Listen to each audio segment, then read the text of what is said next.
जब से CIA के पूर्व अधिकारी ने पाकिस्तान के एटम बम वाले सच को बेनकाब किया, दुनिया के सामने एक्सपोज किया, तब से पाकिस्तानी सहमे हुए हैं। किसी के पैर कांप रहे हैं, किसी का गला सूख रहा है, तो किसी की जान हलक में अटकी हुई है, क्योंकि एटम बम तो नीलाम हो चुका है, बस है तो सिर्फ हवाई दावा। When I was stationed in Pakistan in 2002, I was told unofficially that the Pentagon controlled the Pakistani nuclear arsenal. That Musharraf had turned control over to the United States because he was afraid of exactly what you just described. $5 अरब दे रहे थे और वो मुशर्रफ साहब जो है उसको कुछ million dollar दे रहे थे, तो न्यूक्लियर वेपन उनके हवाले कर दिया। मतलब वो कह रहे हैं हमने मुशर्रफ फील्ड मार्शल आसिम मुनीर क्या कहता है कि भाई भारत एक बहुत शानदार मर्सिडीज है और हम एक वो डंपर वाला ट्रक हैं, अगर हम भिड़ गए तो सोचो मर्सिडीज का क्या होगा। ये दिमाग देखिए आसिम मुनीर का। मैं आपको एक बात बता रहा हूं, इंडिया तो जो मारेगा मारेगा, अफगान तालिबान दूसरी तरफ। इन्होंने कहा जी कि पाकिस्तान के जो फॉर्मर प्रेसिडेंट थे परवेज मुशर्रफ, उनको हमने मिलियंस ऑफ डॉलर्स दिए और उन्होंने पाकिस्तान के जो न्यूक्लियर प्रोग्राम है हैंडओवर कर दिया अमेरिका के। यानी कि पाकिस्तान का न्यूक्लियर प्रोग्राम अमेरिका के हाथों में चला गया। ये वो चीज है जो पाकिस्तान ने उस वक्त नहीं की जब पाकिस्तान इंतहाई कमजोर था, इकोनॉमिकली वीक था। आप कभी अमेरिकन की कन्वर्सेशन सुने जियाउल हक के साथ, उस वक्त बेनजीर भुट्टो और नवाज शरीफ के टेन्योर में अमेरिकन, ये भाई साहब तो 5 मिलियन कुछ मिलियंस डॉलर की बात कर रहे हैं। The Clinton administration is on record saying that we will give $5 billion to Pakistan in case Pakistan does not detonate its nuclear weapons. जब इंडिया ने मई 11 या 13 मई को उन्होंने 5 न्यूक्लियर धमाके किए थे, अमेरिकन $5 अरब दे रहे थे और वो मुशर्रफ साहब जो है उसको कुछ मिलियन डॉलर दे रहे थे, तो न्यूक्लियर वेपन उनके हवाले कर दिया। मतलब वो कह रहे हैं हमने मुशर्रफ को खरीद लिया। ठीक है, मैं ये समझता हूं कि फौज जो होती है ना, जो those who are people in power they do so much. ठीक है, देखिए मुशर्रफ का प्रॉब्लम क्या था? मुशर्रफ का प्रॉब्लम ये था कि Musharraf did not have an internal legitimacy, he needed an external legitimacy to be relevant internally. So when the governments are not internally legitimate because he was a dictator, तो डिक्टेटर को तो घर में तो सारे उसके खिलाफ हैं, तो उसको क्या चाहिए? उसको अमेरिका का ठप्पा चाहिए होता है। इत्तेफाक से अमेरिका को अफगानिस्तान में आना था, हालात ऐसे पैदा हो गए, मुशर्रफ रेलिवेंट हो गया। इमेजिन करें ना, 1990 कू के बाद से लेके 2022 तक मुशर्रफ का क्या हाल था, 2002 तक मुशर्रफ का 1 तक 2 तक क्या हाल था? कोई हाल नहीं था बेचारे का। ठीक है, वो मुश्किल में था। ये तो 9/11 हो गया, पाकिस्तान की रेलिवेंस फिर बढ़ गई, मुशर्रफ साहब ने शरांगा मानिया शुरू कर दी और वो सारा कुछ जो है वो हो गया। अब ये भाईजान कह रहे हैं कि हमने कुछ मिलियन डॉलर दिए। ये मैं सुनाता हूं इनको आपको। ये कह रहे हैं हमने कुछ मिलियन डॉलर पाकिस्तान को दिए उन्होंने, यानी कि $5 अरब दे रहा है America bill Clinton Nawaz Sharif को कि तुम न्यूक्लियर धमाके ना करो इन रिस्पॉन्स टू इंडिया, और उसने नहीं लिए और मुशर्रफ ने कुछ मिलियन लिए। ये जरा सुनिए। कहना है कि जी जनरल परवेज मुशर्रफ को जो है वो अमेरिका ने खरीद लिया था। जनरल परवेज मुशर्रफ ने पाकिस्तान के जो न्यूक्लियर एसेट्स हैं या न्यूक्लियर वेपन्स हैं उनका सौदा अमेरिका से कर दिया था, और इसी तरह की कई बातें इन्होंने जो है वो अपने उस इंटरव्यू में की हैं। बहरहाल अभी जी CIA के एक एजेंट हैं जो कि एक्स CIA ऑफिसर समझ लें, एजेंट समझ लें, जो भी उनका जी एक इंटरव्यू जो है वो देखने में आया है और उसके ऊपर बहुत बात की जा रही है, हिंदुस्तान में भी, पाकिस्तान में भी, बल्कि पूरी दुनिया में। और इनका कहना है कि जी जनरल परवेज मुशर्रफ को जो है वो अमेरिका ने खरीद लिया था। जनरल परवेज मुशर्रफ ने पाकिस्तान के जो न्यूक्लियर एसेट्स हैं या न्यूक्लियर वेपन्स हैं उनका सौदा अमेरिका से कर दिया था, और इसी तरह की कई बातें इन्होंने जो है वो अपने उस इंटरव्यू में की हैं।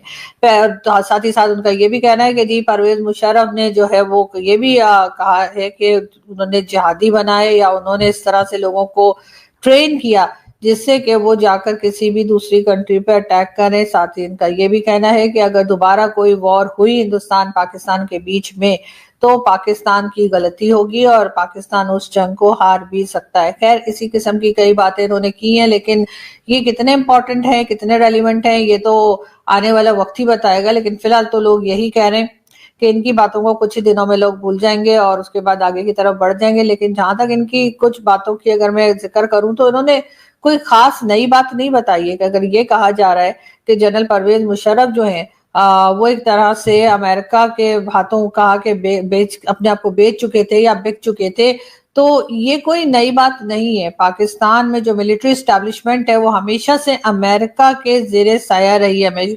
हमेशा से हमने यही देखा है कि पाकिस्तान की जो मिलिट्री एस्टैब्लिशमेंट है उसको हमेशा से अमेरिका ने सपोर्ट किया है, उसी को आगे रखा है और सिविलियन गवर्नमेंट को किसी किस्म की कोई सपोर्ट भी कभी भी अमेरिका की तरफ से नहीं मिली।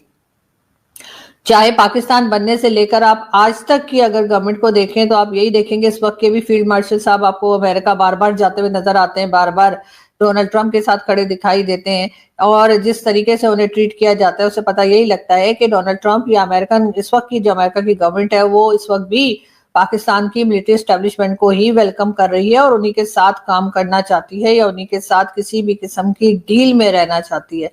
तो इस बात को ये कहना कि जी जनरल परवेज मुशर्रफ ने ऐसा कर दिया था, मुझे कुछ खास बात इसमें नहीं नजर आती, क्योंकि इस वक्त भी जो है वो इस वक्त के जो प्राइम मिनिस्टर है या हमारे शहबाज शरीफ साहब, उनको अगर देखा जाए तो उनकी इतनी वैल्यू नहीं है अमेरिका में जितनी की आजकल फील्ड मार्शल साहब की है। और यही बात लेकर जनरल परवेज मुशर्रफ की अगर हम बात करें तो मुशर्रफ साहब ने अपनी बुक में भी जो है ये लिखा था कि जी यहाँ पर हमने जिहादी बनाए फलस्तीन के लिए, कश्मीर के लिए। तो जी परवेज मुशर्रफ की book in the line of fire में इस बात का बहुत क्लियरली उन्होंने एतराफ किया है और बहुत क्लियरली उन्होंने एक्सेप्ट किया है कि पाकिस्तान ने जो है वो मिलिटेंट्स बनाए, पाकिस्तान ने मिलिटेंट्स बनाए ना सिर्फ ये कि कश्मीर के लिए बल्कि फलस्तीन के लिए भी। और फिर जी उन्होंने ये भी बताया कि किस तरह से पाकिस्तान को उन्होंने यानी डायरेक्टली इनडायरेक्टली उन्होंने पाकिस्तान का खुफिया एजेंसी CIA के पूर्व अफसर जॉन किरियाकू खुलेआम ये दावा कर रहे हैं कि 23 साल पहले पाकिस्तान का इस्लामिक बम नीलाम हुआ। 23 साल पहले अमेरिका से मुशर्रफ ने एटम बम की डील की। 23 साल पहले जिन्ना लैंड का न्यूक्लियर बम पेंटागन के कब्जे में आया। अब सवाल यह है कि अगर 23 साल पहले पाकिस्तानी परमाणु जखीरा अमेरिका को बेच चुका है तो फिर पाकिस्तान की आवाम बीते 23 सालों से किस परमाणु बम की धमकियां दे रही है? कोई ना कोई पाकिस्तान को ऐसी चीज का सामना करना पड़ता है जिसे हमारे पंजाबी में कहते हैं नया कटा खुल जाता है। ठीक है जी, ये फॉर्मर एक CIA ऑफिसर हैं, ये अक्सर मीडिया हाउसेस को इंटरव्यू देते रहे हैं, जो क्लेम करते हैं वो पाकिस्तान में रहे, वो अलकायदा को पकड़ते थे, ये करते रहे, वो कहना है कि अगर दोबारा कोई वॉर हुई हिंदुस्तान पाकिस्तान के बीच में तो पाकिस्तान की गलती होगी और पाकिस्तान उस जंग को हार भी सकता है। खैर इसी किस्म की कई बातें इन्होंने की हैं। दोस्तों, पाकिस्तान से एक हैरान कर देने वाली खबर सामने आई है। एक पूर्व सैन्य अधिकारी ने दावा किया है कि पाकिस्तान के न्यूक्लियर हथियार यानी उनके परमाणु बम असल में अब पाकिस्तान के नियंत्रण में नहीं है। इस अफसर के मुताबिक जनरल परवेज मुशर्रफ ने करीब 25 साल पहले ही इन हथियारों का असली कंट्रोल अमेरिका को सौंप दिया था। अगर ये दावा सही साबित होता है तो दुनिया की राजनीति में ये बहुत बड़ा झटका है, क्योंकि पाकिस्तान हमेशा से अपने न्यूक्लियर पावर होने का डंका पीटता रहा है। लेकिन अब वही देश इस बात से डरा हुआ है कि शायद उसके पास सिर्फ नाम के बम बचे हैं, असली कंट्रोल तो किसी और के पास है। इस खुलासे के बाद पाकिस्तानी मीडिया में मानो भूकंप आ गया है। टीवी डिबेट्स में एंकर चिल्ला चिल्लाकर पूछ रहे हैं, क्या हमारी न्यूक्लियर ताकत बस एक दिखावा थी? कुछ चैनलों ने तो यहां तक कह दिया कि अगर ये सच है तो पाकिस्तान के पास अब असली बम नहीं, बस भूसे के बम बचे हैं। सोशल मीडिया पर भी मीम्स की बाढ़ आ गई है। लोग लिख रहे हैं कि पाकिस्तान के न्यूक्लियर बम अब विदेशी तिजोरी में रखे हुए हैं, यानी जो हथियार पाकिस्तान अपने गर्व का प्रतीक मानता था वो अब शायद अमेरिका की निगरानी में है। वहीं दूसरी तरफ पाकिस्तान सरकार और सेना इस पूरे मामले में चुप्पी साधे हुए हैं। कोई भी अधिकारी सामने आकर इस दावे को ना तो स्वीकार कर रहा है और ना ही इसका खंडन। लेकिन दोस्तों, चुप्पी कभी कभी सबसे बड़ा जवाब